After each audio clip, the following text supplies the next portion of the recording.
I'm Anya. Hi, I'm Ethan.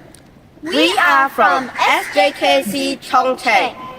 Our team name is Little Pilot. Today, our presentation topic is How do airplanes stay and remain airborne?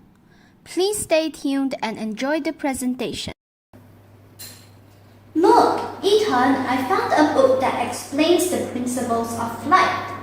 It says here that one of the key concepts of flight is the Bernoulli principle.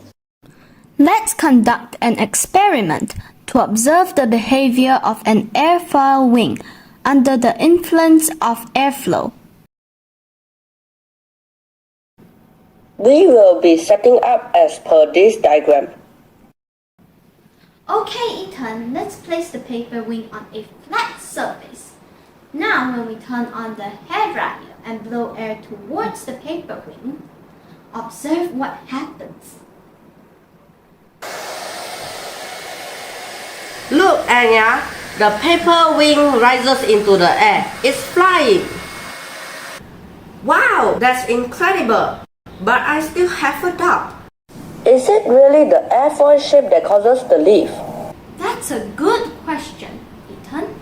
To address your doubt, let's try another experiment.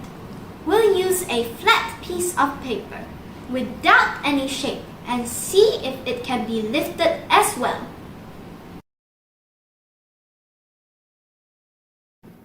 We will be setting up as per this diagram.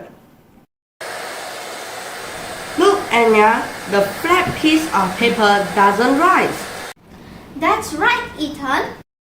In experiment 1.1, the flat-shaped paper does not have a differentiated airflow at the top and bottom, resulting in no difference in pressure and thus no lift.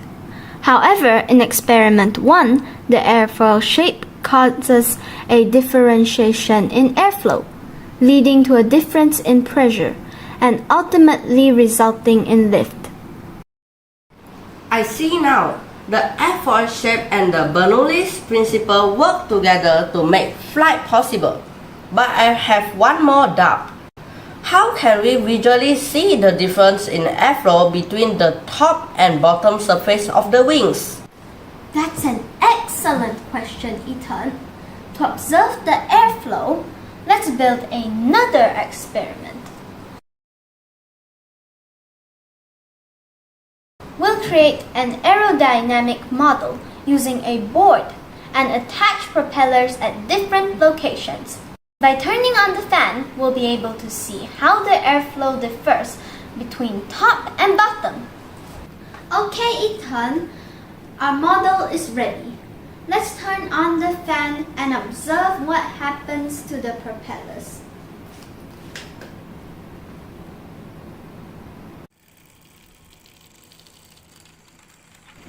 Look, Ethan, the propeller on the top is spinning faster than the propeller at the bottom.